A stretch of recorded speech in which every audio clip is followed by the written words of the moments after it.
Hello everyone, hope you're having a great day and I welcome you all to this day 11 of AWS series. Today's session is going to be about AWS DynamoDB. This session is going to cover database handling using DynamoDB on AWS. So without any further ado, let's start the session. Before we begin, subscribe to Intellipaat and don't forget to press the bell icon to get more updates.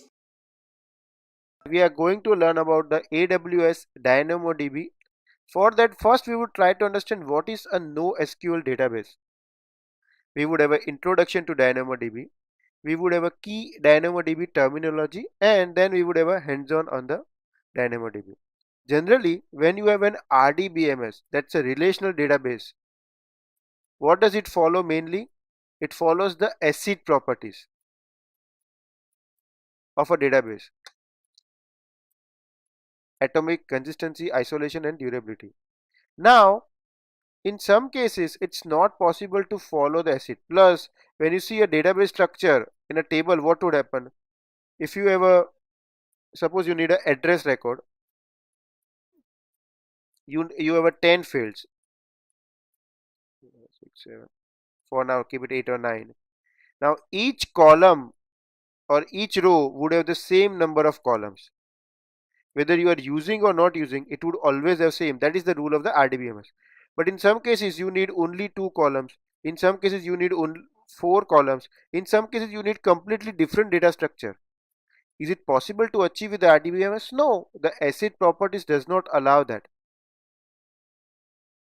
What if we have a completely unstructured database? Unstructured database means in one row you want 3 fields, you get 3 fields or 4 fields. In one row you need 10 fields, you get those 10 fields here. In one row you need only one field, you use that only. This is the unstructured, and it may happen that whatever the data is in row 2 might not be similar way, the columns might not be similar as row 1. They all would be different. It's a kind of a schema-less unstructured data. NoSQL database is an unstructured database. It stands for not only SQL. It doesn't mean that it doesn't have the SQL. It means not only SQL. There are popular NoSQL databases like MongoDB, Cassandra, CouchDB, and many more. Amazon is having its own offering called Amazon DynamoDB. That is the NoSQL offering from Amazon. Amazon DynamoDB is a key value store where everything is stored as a key and there would be a value corresponding to key. So for example, you take the data of a citizen. A citizen would have some unique ID to identify that. Now one thing it would have is its a name, email, address, phone, everything. One would have this ID, but only its education you have not much information. One would have its a name plus it would have some more data like its a name, phone, email, address, education, graduation, job informations, his personal informations, everything would be one row might have that. So it's a completely unstructured. You can do this with NoSQL. So important is there would be a key and each key would have a corresponding values. It's a highly scalable and fully managed database. Now what do I mean by the fully managed? The fully managed database means you don't have to worry about the database creation, database scaling, database backup, security patching. You don't have to worry at all about that. Everything is being managed by the Amazon itself internally. High availability, fault tolerance, everything, even scaling. So what you have to go is you have to go and create a table only. When you don't have to create, like we in RDS we were creating a database instance, and inside that we created a database, and there it had a database tables. So where we were responsible for managing backup, or if we require snapshot, though RDS provides all the mechanisms, or we have to plan for the multi-AZ, we have to plan for the failover, we have to plan for the performance with the read only, even we have to select the instance type, large, small, extra large. Nothing here. You just have to go and select a database or directly create a table only. Now what is the advantage you get here is, with this, since it's a fully managed, you would be now able to work in a way that it would be able to Just a quick info, guys. If you want to make a career in cloud and DevOps, then Intellipaat provides an advanced certification in cloud computing and DevOps by ENICT Academy IIT Roorkee, and it is taught by IIT Roorkee professors and industry experts. This course is designed to help you upskill and land in your dream job. Now, let's continue with the session. You just have to define the performance. What are the concurrent users you would have? Only thing you need to define is that, and based on that you would get the throughput. Based on that, automatically it will be scaling, automatically security patching. Fully it will be managing on behalf of you. You can access through console and APIs. It doesn't have a separate database client. Like in MySQL we use the HideSQL, or you can use the Toad, PLSQL developer, MSQL Studio, something whatever you are using. Here there is nothing like that. It is only through console or APIs you would be able to use that. Very high performance, and you can dictate your performance also. You want to say I want the 1000 reads 500 writes, or I want the 10,000 reads 200 writes. What is your performance required? You can define and you get that. It's a fully managed, so automatic hardware and software provisioning. It's internally secure, all the data encrypted. It does manage automatic patching, upgrade everything.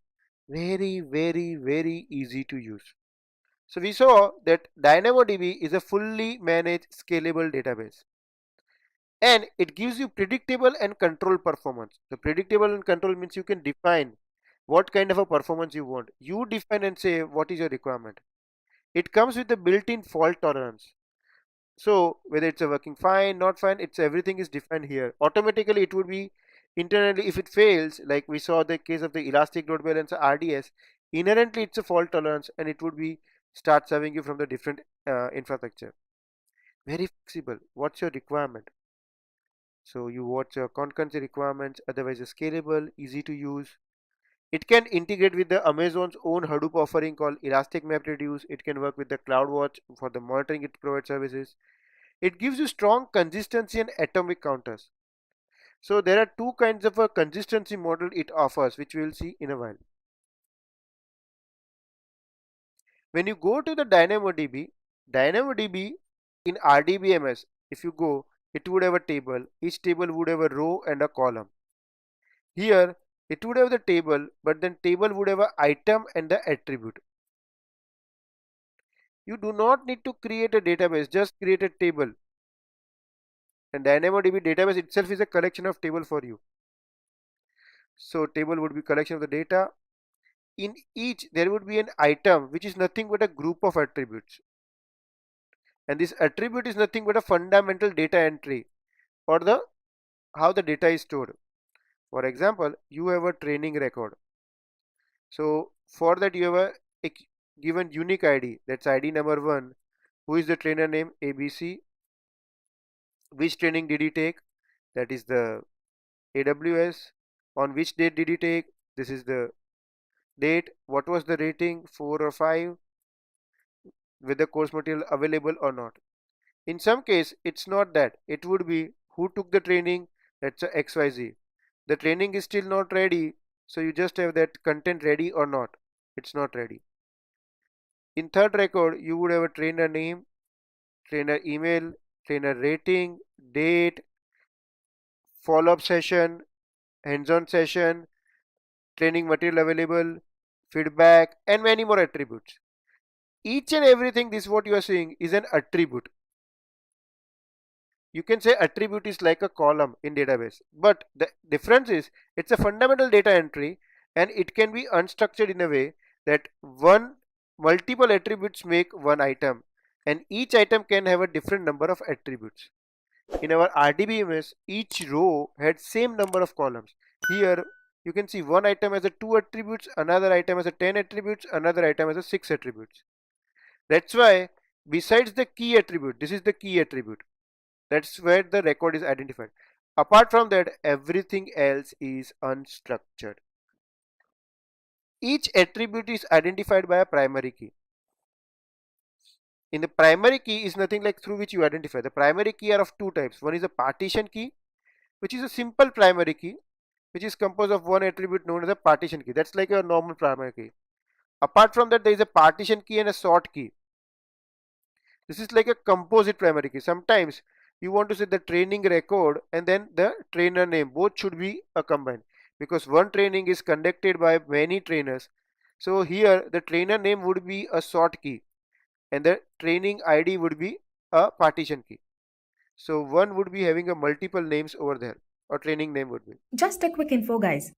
If you want to make a career in cloud and DevOps, then Intellipaat provides an advanced certification in cloud computing and DevOps by NICT Academy IIT Roorkee, and it is taught by IIT Roorkee professors and industry experts.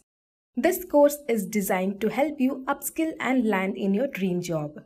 Now that we are done with the session, don't forget to subscribe to Intellipaat and press the bell icon to get the latest updates on Intellipaat.